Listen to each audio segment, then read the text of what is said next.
બધા મિત્રોને જય દ્વારકાધીશ, જય માતાજી. તમારું હાર્દિક હાર્દિક સ્વાગત છે મારી યુટ્યુબ ચેનલમાં.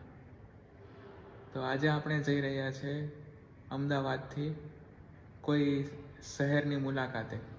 તે જોવા માટે મારા બ્લોગમાં તમે બન્યા રહો. તો ચાલો આપણે સફર શરૂ કરીએ.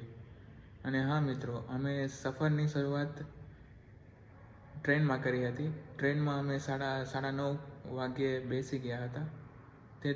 તે તમે નિહાળો.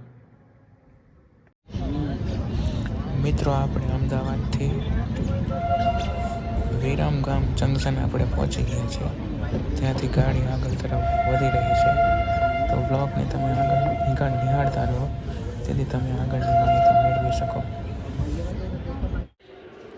આ વિન્ડ ફાર્મ તમે જોઈ રહ્યા છો એ વાંકાનેરમાં જે વીજળી ઉત્પન્ન કરવા માટે હવાનો ઉપયોગ કરીને વિન્ડ ફાર્મ કાર્યરત હોય, એટલે કે પવનચક્કી દ્વારા વીજળી ઉત્પન્ન કરવામાં આવે છે.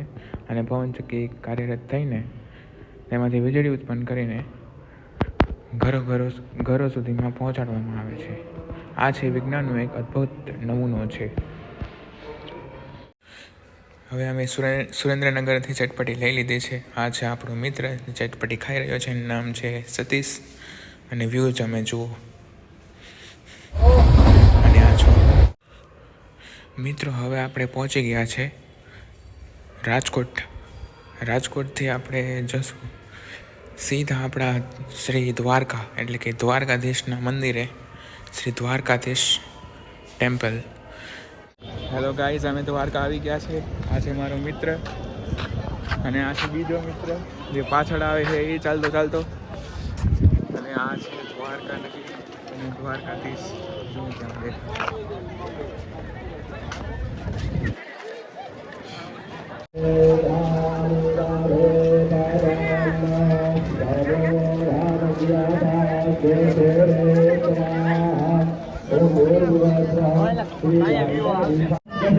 મિત્રો, હવે જે તમે બ્રિજ જોઈ રહ્યા છો એ છે સુદામા સેતુ બ્રિજ. અને એની એક્ઝેક્ટ સામે જે તમને મંદિર દેખાઈ રહ્યું છે એ છે દ્વારકાધીશ મંદિર. માંગો 20 આપે 30, એ છે મારો દ્વારકાધીશ. સો મિત્રો, અમે દ્વારકા પહોંચી ગયા છે અને દર્શન કરવા જઈ રહ્યા છીએ. મિત્રો, આ છે મારો એક મિત્ર સતીશ અને આ બીજો મિત્ર છે નિલેશભાઈ, જે મસ્તી કરી રહ્યા છે.